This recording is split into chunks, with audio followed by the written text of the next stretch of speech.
seated. Amen. Well, how many of you enjoyed the fellowship time in the gym here a little while ago? I noticed this. I think some of you are more devoted to donut fellowship than you are fellowship. I think that donut thing is a big, big deal, right? Okay, so who is the humblest person you know? The most humble person you know. And how do you know they're humble? So the first 5 books of the Bible are called the books of Moses. First 5 books. Now, I'm not saying Moses wrote every word, and the Bible doesn't even say that.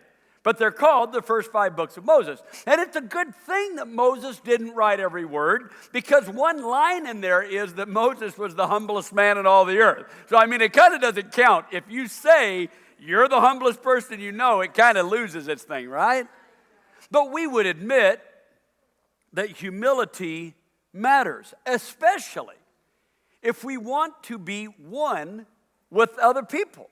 If we want a good relationship, strong relationship, something that's there for you in the tough times, someone to rejoice in the good times, we know that humility has to play a significant role.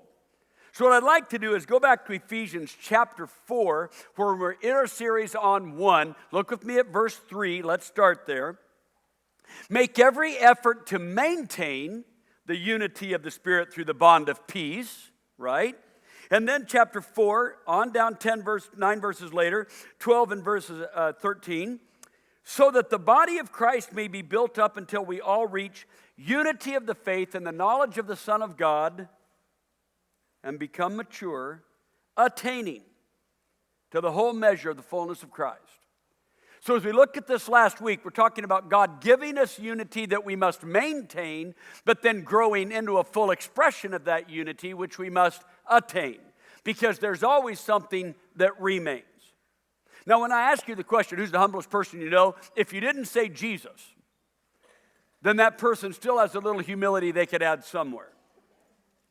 Everyone has something remaining, something still left. And you might even be able to think back over a conversation or an interaction this last week where you think, yeah, if I could have a do-over, I would love to approach that more humbly.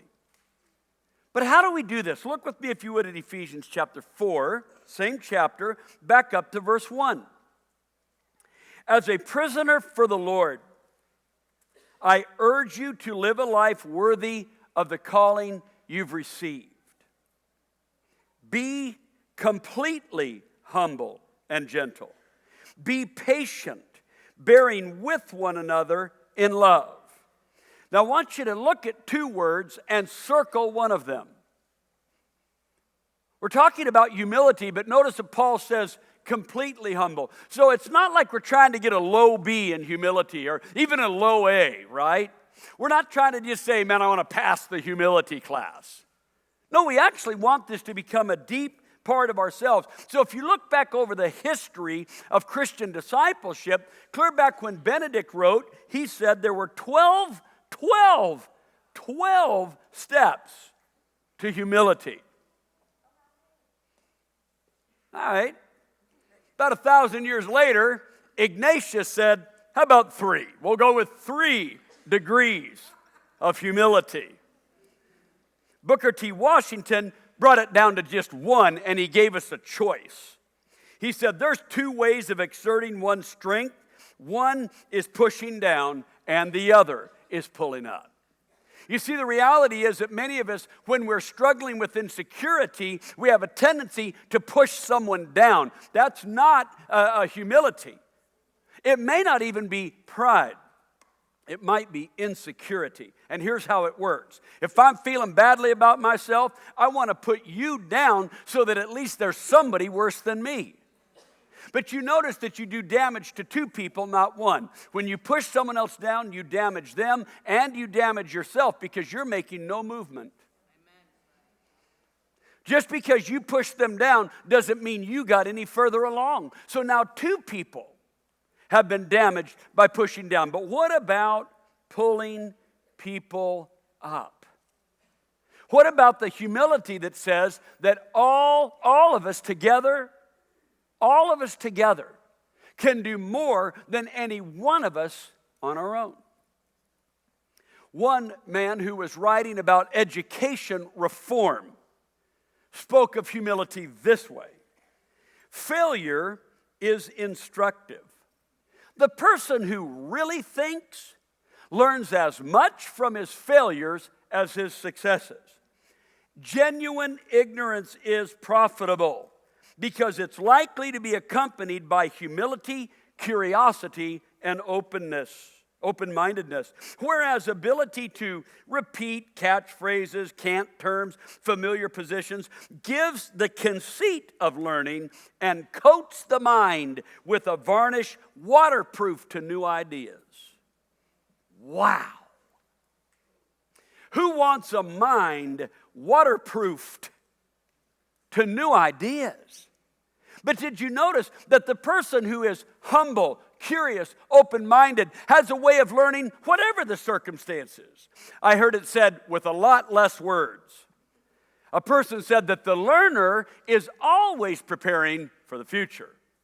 The learned is exquisitely informed for a world that no longer exists. If I'm learning, then whatever the future brings, I will do better with it. If I think I got it all together, whatever the future brings will actually be unknown to me, almost obsolete, because all of my pride is what I've known from the past.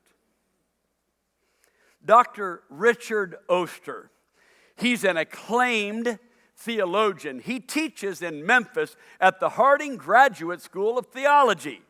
This man has, over the years, helped many students come to grips with their intellectual limitations.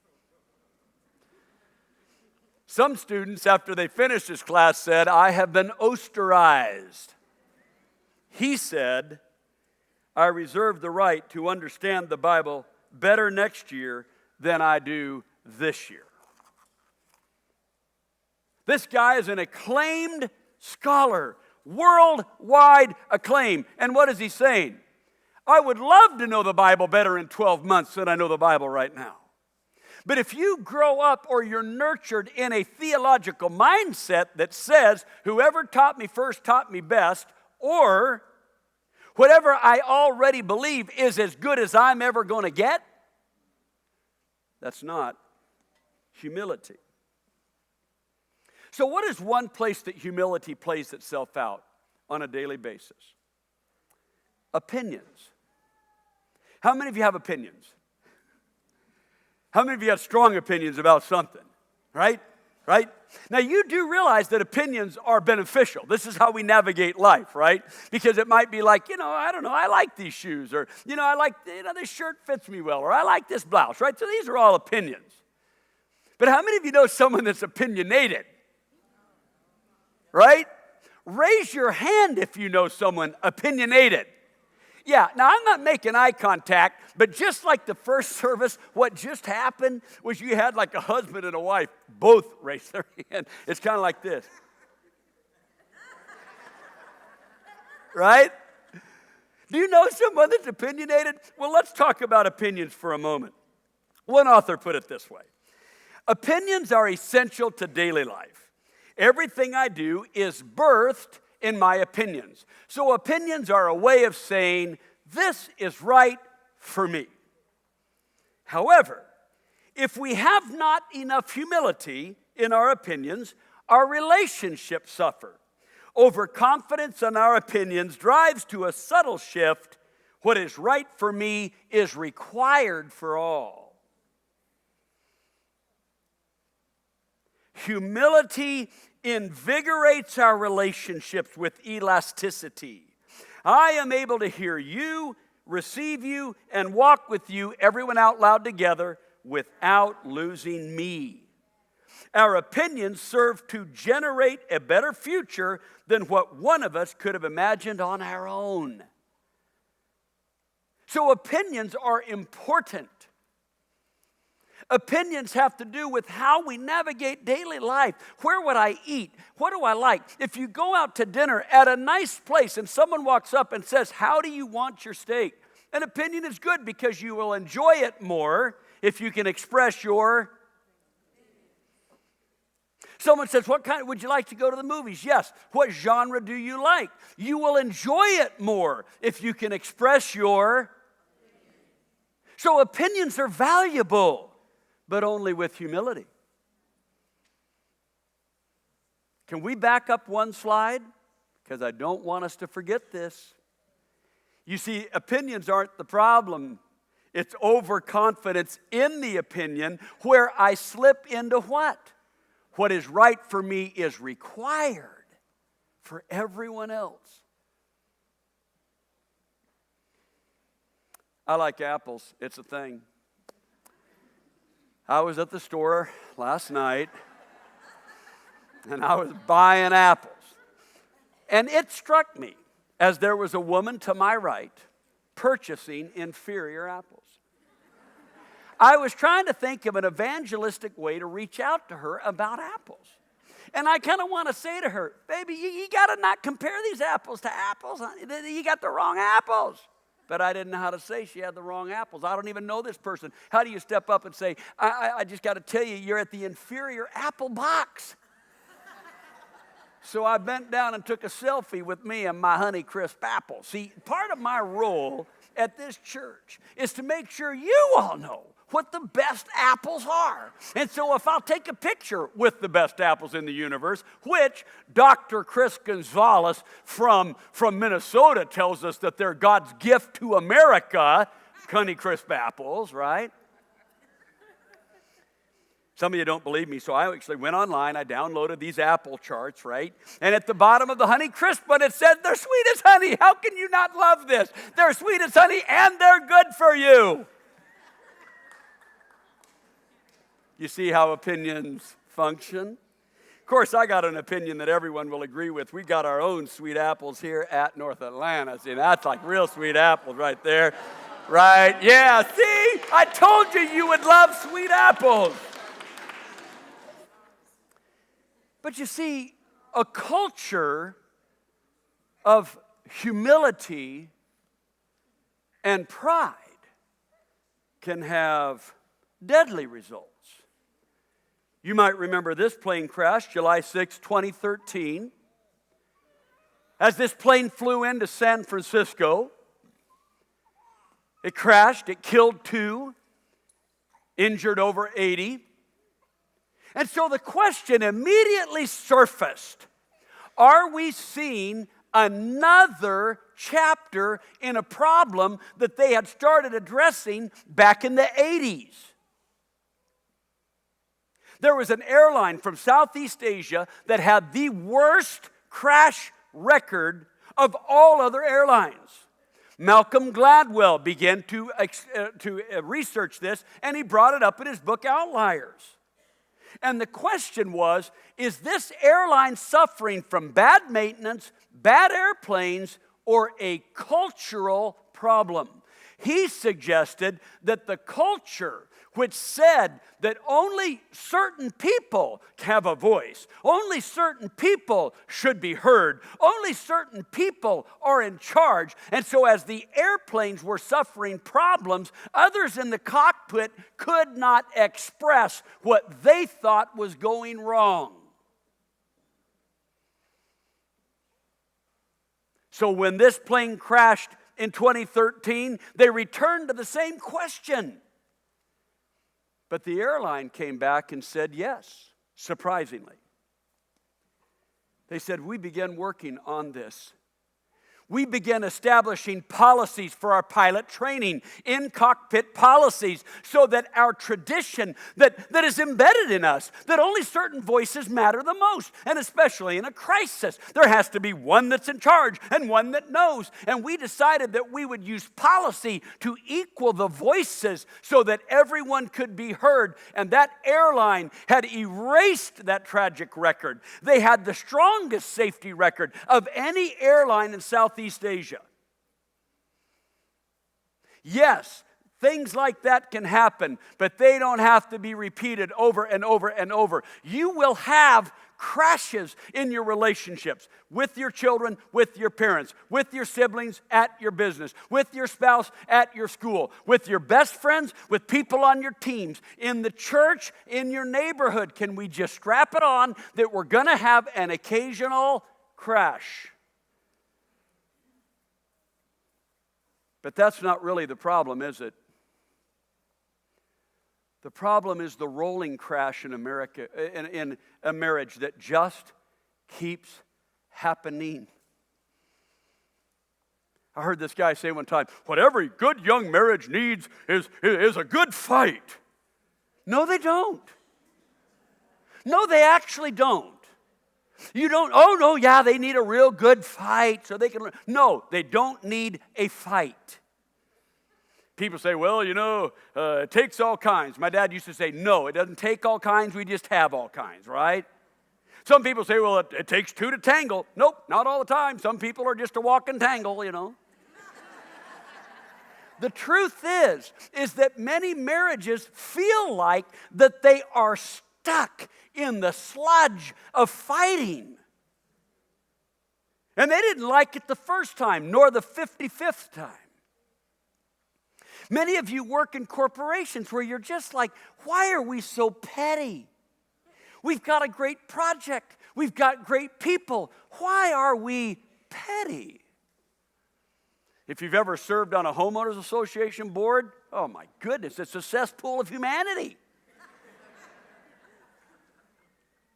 You see, pettiness becomes systemic when we fail to recognize not just the need for personal humility, but group humility, communal humility. What these plane crashes began to reveal was that there was a cultural proclivity that nurtured that in-cockpit hierarchy where the voices that could have kept the plane from crashing were kept quiet.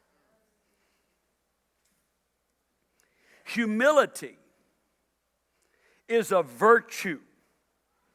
It offers a counterpoint to pride. Humility is required to engage deep and difficult conversations and to build significant bonds. So I want to make sure we are clear on this. We do not need, young marriages don't need fights, and experienced marriages don't need fights.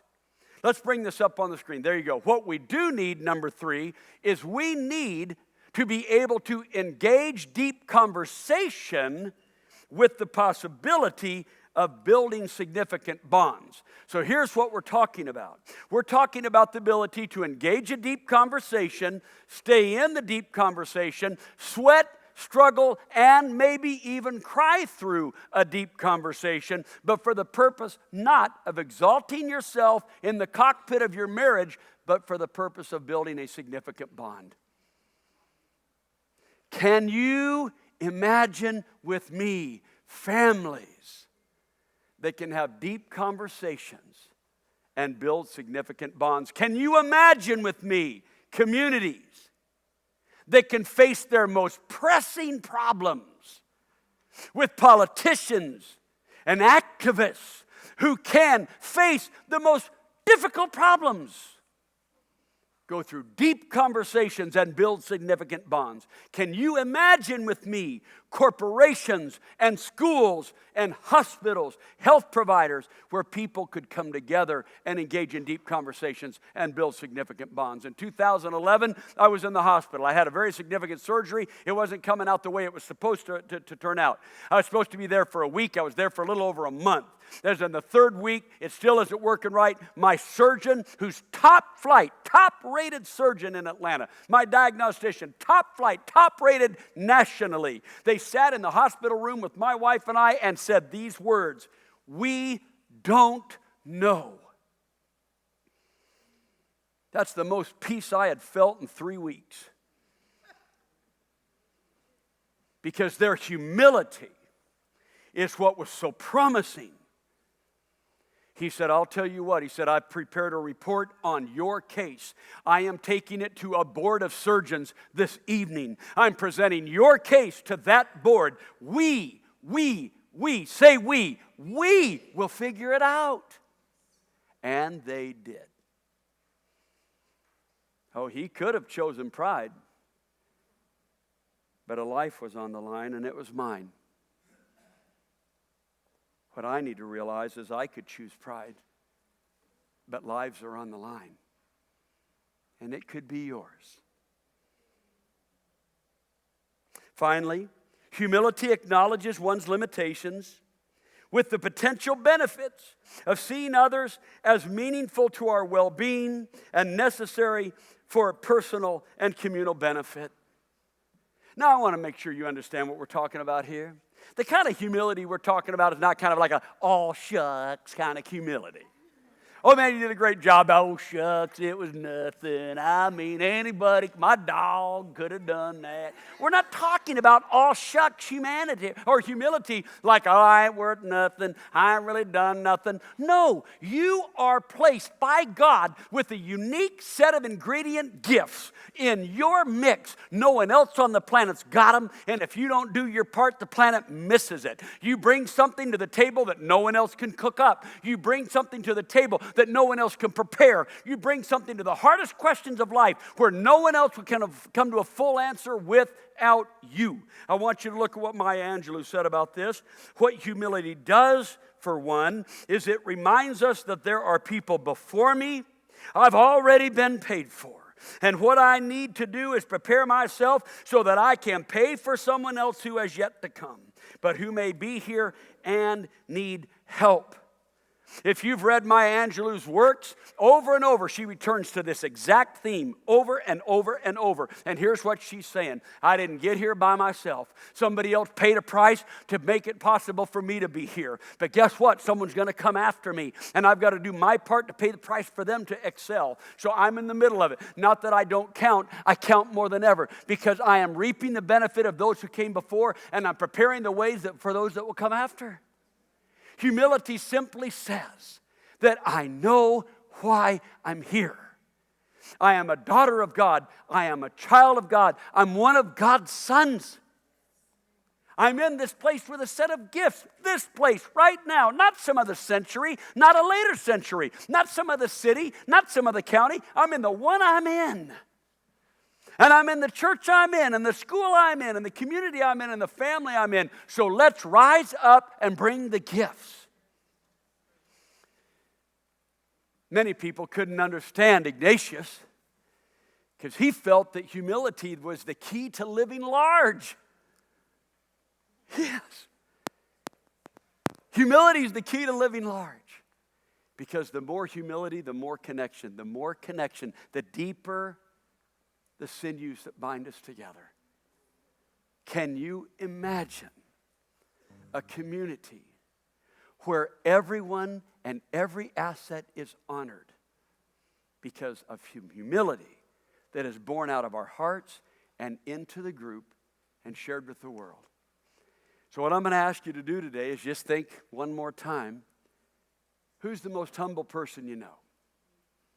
Now you might say, well, we kind of narrowed it down to Jesus. Who's a person that could add a little humility? You might say this. You might say, I'm going to start with me.